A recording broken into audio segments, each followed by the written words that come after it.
जय श्री राम। स्वागत है आप सभी का आपके अपने चैनल भक्ति अभ्युदय में। आशा करते हैं आप सबके ऊपर प्रभु श्री राम, प्रभु हनुमान जी, बाबा नीम करौली महाराज आप सभी भक्तों पर अपनी असीम कृपा और आशीर्वाद बनाए रखें। आप सब हमेशा खुश रहें। कहानी की तरफ लेके चलते हैं। रिचर्ड एडवर्ड रामदास ने 1979 में नीम करौली बाबा के चमत्कारों पर मिरेकल ऑफ लव नाम एक किताब लिखी। इसी में बुलेट प्रूफ कंबल नाम से एक घटना का जिक्र है। बाबा हमेशा कंबल ओढ़ा करते थे। आज भी जब लोग बाबा के मंदिर जाते हैं तो उन्हें कंबल भेंट करते हैं। इसी कंबल की एक सच्ची कहानी है। बाबा के कई भक्त थे। उनमें से ही एक बुजुर्ग दंपत्ति थी जो उत्तर प्रदेश के फतेहगढ़ में रहते थे। यह घटना सन 1943 की है। एक दिन अचानक बाबा उनके घर पहुंच गए और कहने लगे वे रात में यहीं रुकेंगे। यह सुनते दंपत्ति को अपार खुशी हुई, लेकिन उन्हें इस बात का दुख भी था कि घर में महाराज की सेवा करने को कुछ भी नहीं था। हालांकि जो भी कुछ घर में उन्हें बाबा के सामने प्रस्तुत कर दिया। बाबा वह खाकर चारपाई पर लेट गए और कंबल ओढ़कर सो गए। दोनों बुजुर्ग दंपत्ति भी खाना खाकर सो गए, लेकिन क्या नींद आती? महाराज जी कंबल ओढ़कर रात भर कराहते रहे। ऐसे में उन्हें कैसे नींद आती? वे वहीं बैठे रहे उनकी चारपाई के पास।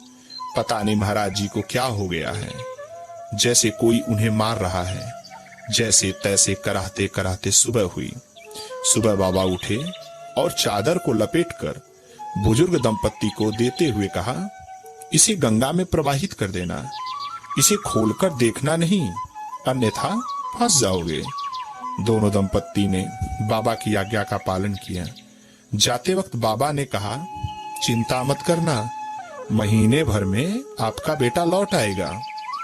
जब वो चादर लेकर नदी की ओर जा रहे थे तो उन्होंने महसूस किया कि इसमें लोहे का सामान रखा हुआ है, लेकिन बाबा ने केवल खाली चादर ही हमारे सामने लपेटकर हमें दी थी।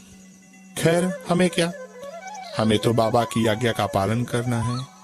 उन्होंने वह चादर वैसी ही नदी में प्रवाहित कर दी। लगभग 1 माह के बाद बुजुर्ग दंपत्ति का इकलौता बेटा वर्मा फ्रंट से लौट आया। वह ब्रिटिश फौज में सैनिक था और दूसरे विश्व युद्ध के वक्त वर्मा फ्रंट पर तैनात था। उसे देखकर दोनों बुजुर्ग दंपत्ति खुश हो गए और उसने घर आकर कुछ ऐसी कहानी बताई जो किसी को समझ नहीं आई। उसने बताया कि करीब महीने भर पहले एक दिन वह दुश्मन फौज के साथ घिर गया था। रात भर गोलीबारी हुई, उसके सारे साथी मारे गए, लेकिन वह अकेला बच गया। मैं कैसे बच गया पता नहीं। उस गोलीबारी में उसे एक भी गोली नहीं लगी। रात भर वह दुश्मनों के बीच जिंदा बचा रहा।